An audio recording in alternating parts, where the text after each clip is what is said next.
Perguntas polêmicas. Sem bobagem ou mimimi. Achou ruim? Resolva correr da cadeia alimentar. Apenas as verdades. Vamos descobrir tudo. Este é o Ratocast da Verdade Esmagadora. Sobre os comentários do Dark, achas que é a opinião dele ou que ele está apenas a tentar te atacar de alguma forma? Excuse my voice, I'm a little bit sick right now. But regarding Darky, I think it might be a little bit of both, you know? He hasn't been around for a long time, and every year the gameplay and style of Survivor players changes a lot. So maybe he's not too familiar with my style of play and the techniques I use. But we also have to remember that he's fallen from pretty high up, and people are starting to forget about him, so it might be an attempt at, being relevant again. Poderias-nos mostrar o teu setup, também dizer quanto é que ele custa e qual é que é o teu trabalho? Yeah, sure. I can show a quick video of what I work and play with. I think Gab will put it on the screen now. I'm going to keep it short though, as I haven't cleaned it in a while and it's getting pretty dusty, just like Darky's Survivor skill.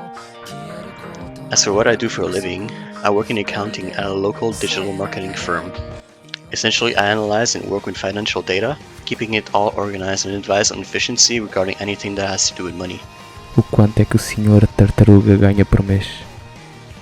I would prefer to keep this private, as even my girlfriend doesn't know, and I'm afraid if she did, she would likely be asking to visit a hair salon quite often. Na tua opinião, qual foi o jogador que te deu a maior dor de cabeça a jogar contra? This is a tough question, as I've played for the better part of like 12 years now, of course with many gap years in between. But if I had to pick a couple players that kinda were pretty annoying to face and play against, it would likely be along the lines of FB, because he said he would block me if I didn't put him here. No, I'm kidding. FB is a solid player with, of course, a very sham-oriented style. I'm sure he spends a considerable amount of time in utility to perfect his combos. It takes a lot of dedication and hours to practice this much, and I respect that a lot, as even I don't do that. And then we have Ryzen, Yan, and Suna. I'm putting these three together because they are very similar to one another in my opinion. They're very sham-oriented players, again, that prioritizes high APM and control to kill their opponents. And personally speaking, I really dislike playing against control. I would have to be 2 centimeters away from my screen to notice a slight change in cannon angle, and that gets very frustrating. For old school's sake, I have to mention Vuk, Alecrack, and ETPB. They're all my very good friends that I unfortunately have lost touch with, but they were very good players and have given me a lot of trouble in the past. I'm sure if they were still around, they would be sitting at number 2, right behind me. Freelex is another good mention. He's the first person I ever lost to about 6 years ago. Despite some claims that he wasn't clean and the fact that he used shaman skills in his PvPs, I still think I have to mention him as he took my Survivor virginity when I lost 10-8 to him. As an honorable mention, I'm gonna name my girlfriend April. Don't be fooled by appearances. Even though she often dies on her own and leaves her teammates all alone, she's a hardened Survivor player with years of experience and technique. Her shaman style especially is unique.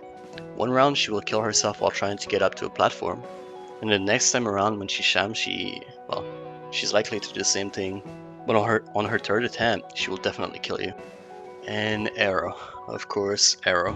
Her sheer perseverance, and the fact that he never gave up even after 30 plus PvPs against me. He was a big pain in my ass and deserves to be mentioned as a player who gave me the most trouble, for sure. Num PvP entre tu e o Darky, quem é que ganharia? Well, this is a little awkward as I lost to an ES player in the most recent global tournament. But yes, I'm confident if I do warm up and take it seriously, I'm gonna defeat him with no problem. In fact, I don't think there is any player I would not be able to defeat, whether it be past or current players. Você respeita players que usam hotkey? So, this is an ongoing debate that's been going on for years, and I think there's many different ways to approach it. In short, my answer is yes and no. I'm gonna go into more detail. On one hand, we have the generic hotkey player that is terrible at the game. He is unable to play without hotkeys, and he uses hotkeys as a mean to be lazy and just smashes his keyboard while hoping the cannons collide in his favor and kills the survivor. They put very little effort into the game, and instead of practicing to get better, they use other means. 2 players that quickly come to mind are Pressler and Joku. And then on the other hand, we have the good hotkey players who uses hotkeys as a mean to get better. They mostly use hotkeys to try and achieve unique combos that would usually be very difficult to pull off otherwise. They're also able to turn off those hotkeys in any competition format and still perform decently well. As a player that loves surviving, these type of players are a treat to play against and very fun. Players that come to mind are Ryzen, FB, Yan, and Sunar. Tu e a Abril já trocaram aquele tipo de fotos? I mean, we have been dating for several months now, and I will be going to Argentina at the beginning of 2024, so I'm gonna let you infer about it. Estarias disposto a criar e a jogar num rank onde o uso de hotkey fosse permitido? I would not. As much as I do respect players who use hotkeys to pull off nice and pleasing combos, I would like for ranks to remain as competitive as possible while still rewarding effort and time spent perfecting combos and rotations. In my personal experience, I can achieve very accurate and near perfect rotations without needing the use of hotkeys, and I think anyone who puts enough practice in can achieve the same results. Você tem ou já teve algum ídolo no jogo? I can't say I do. I've gotten to a point that nothing surprises me or impresses me anymore, but I do have a lot of respect for players who consistently strive to improve and get better at the game. Quem você recomendaria ou gostaria de ver numa entrevista? I think a great person to interview would be Gabriel, or Gabby for short. He has a unique and interesting views on the Survivor community and the players in general.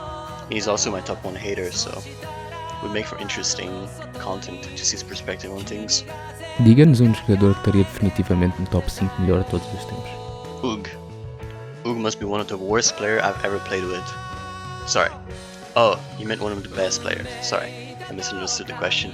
I'm kidding, I love you, Oog. As for one of the better player, I think I can only mention Darky in this category.